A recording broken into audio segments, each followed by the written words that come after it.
You were listening yesterday like that. Was it because this wasn't loud enough, or?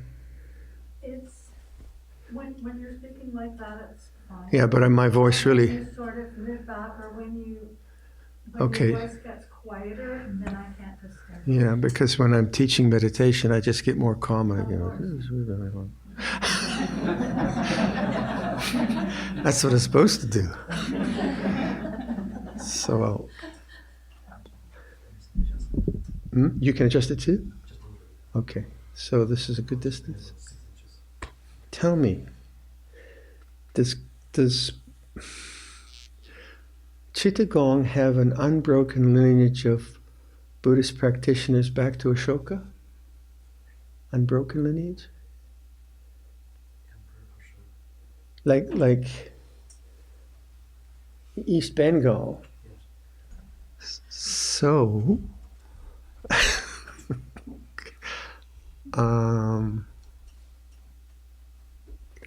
if you were to furnish awareness with something, it would be best to furnish it with love and discernment, yeah? Or compassion and wisdom, or trust. No? So the awareness can have a kind of, I think, it has no quality, because sometimes it can be conjoined with furniture which is a bit harsh, like trying or focusing, or I don't know what, and then the kind of gentleness of the heart, the allowing of things to be the way they are. I think that's why we use words like trust or welcoming or love even. But it's not the love of particulars, it's the love which is inclusion. That's why it's quite often portrayed as a maternal thing. You know, the mother loves all her children in that kind of idealistic way. You know Coleman Barks? He's the great American poet who's translated a lot of, not translated, transliterated a lot of Rumi's poetry. So he takes other translations and puts it into a kind of modern vernacular with a Tennessee accent. He's really lovely to listen to. And I actually had a chance to hear his poetry and his Rumi poetry in the National Library in Ottawa. I don't get to do stuff like that very often, so that was lovely. But he's got one talking about love as inclusion rather than love of as kind of particular experience, where he's talking about negative things, and so this is his interpretation of Rumi, and jealousy walks in the door, and Rumi says, "Bro, haven't seen you for 2 weeks. Come on in." And the way he talks, that bro, you know, a Tennessee accent. But it gets the idea across.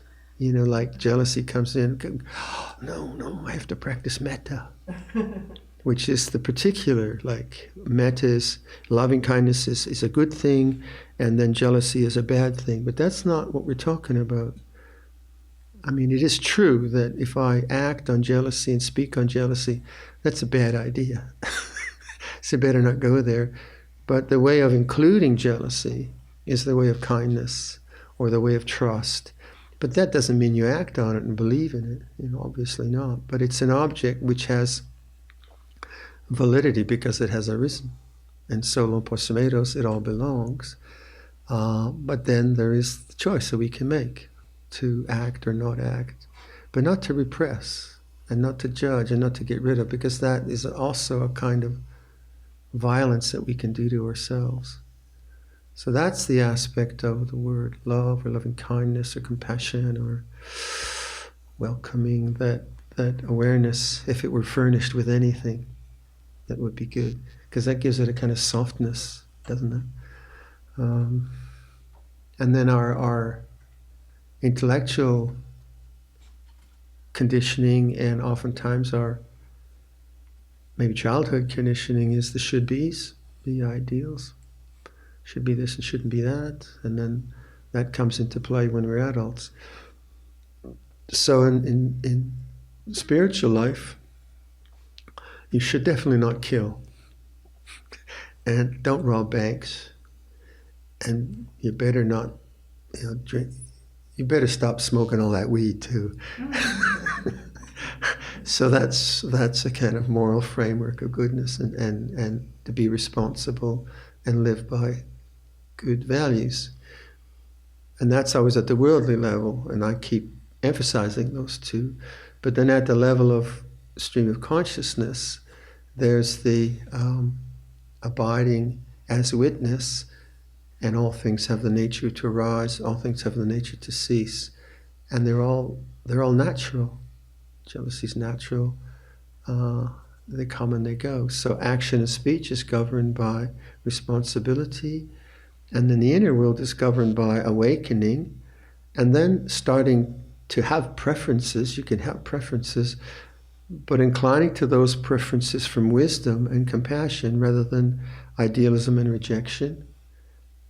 So I think that's pretty self-evident. It's self-evident as an idea, but it's often not self-evident as an inner experience because of the deep, deep habits of judgment and so on. So that's why opening the heart is a way to kind of soften awareness. Like all of us, I think, if you're talking to someone, if I'm talking to someone and they are kind of talking about something I'm kind of getting confused with, and then I'm just trying to figure them out. What are you talking about? Somehow, if I just come to my heart and just try to receive them in my heart, I think I understand them much, much better. I'm not trying to figure them out. I'm just allowing whatever presents itself to be there in a sense of non-judgment. And from that, I think I commune with them, right? Communicate with them in a more authentic and helpful way. So in the same way, I think the more you communicate with yourself, understand yourself, is from that kind of gentleness of awareness rather than the striving nature of becoming. And that, of course, fits into the Four Noble Truths: non-becoming, non-resistance, non-preoccupation. I use those non-words a lot. Availability, all of that. So perhaps this meditation we could just kind of dwell on the heart a bit. And I know that the practices of Metta Bhavana are varied and wonderful in Theravada Buddhism. So this is the way I do it. I think most of you know the way I do it. So I try to evoke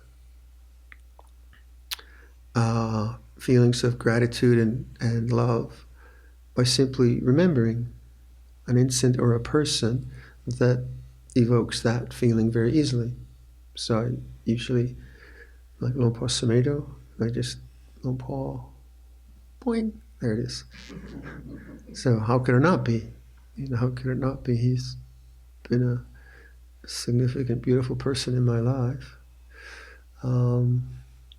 So that the word, I don't visualize because I'm aphantastic, but I do feel.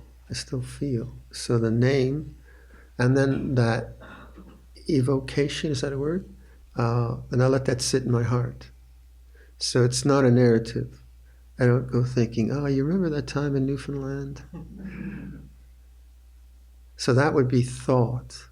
So I'm not going there. So then that evocation, I evoke, is I register it here.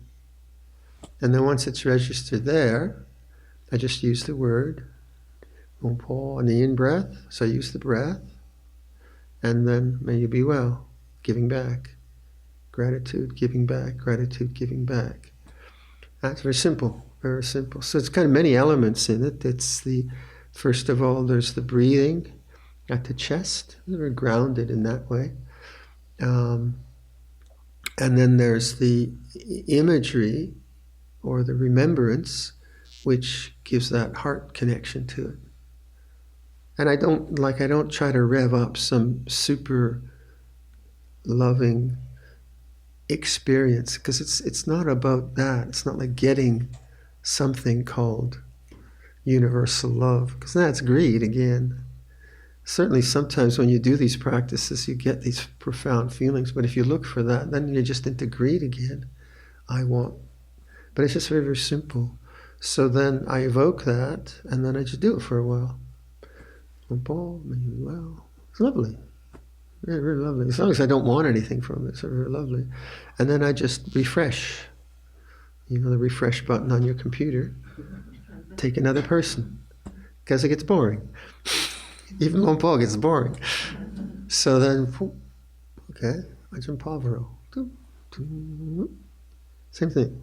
And so you're just evoking something which then starts to be the furniture of awareness. You know, it's like populates consciousness. It becomes a vibration of perception that becomes more and more the way you're with life. You could do the opposite.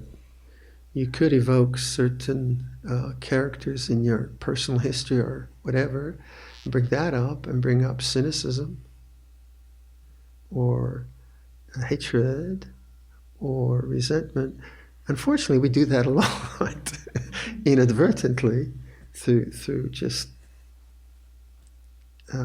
heedlessness, I suppose. We remember things which are negative, and then if we revert to those, we're doing the same thing but in a downward cycle. So when you, let's say if your mind is then reverting to a resentment of something which is truly hurtful, that's natural. But then, hey bro, I haven't seen you for 2 weeks, and you're outside of it. But if that resentment, as an example, comes up, is evoked through memory, that's what happens. And then you reject that, then you're still in it. You're still on the outside. You're still on the outside of the circle. You're not in the center. And that's where the idealism comes. So then if you would define metta bhavana as always having loving kindness feelings, then you're in trouble. But if it's always this larger picture that all things have their place, neither accepting nor neither holding on to nor rejecting anything, all this different language you use, then you'll be okay. But having done that, you don't encourage the cynicism and resentment through thought. It comes and goes, but you don't encourage it through wrong thinking or rejection. And then you can, because you have space in the mind, you have like some bandwidth available there. You evoke the beautiful, you evoke the kind, you evoke the gratitude of the heart, and that becomes more profound and more pronounced. Having said that, sometimes life is cruel, and life is unjust, and situations are unfair, etc. And sometimes you have to endure a lot of negativity, and that's hard work. And then it's like, whoa, okay. And you have to just kind of give it space until it runs its course. So it kind of depends on what your immediate history has been and what your history has been as a child, and so many other factors. So shall we just try that? Give that a go.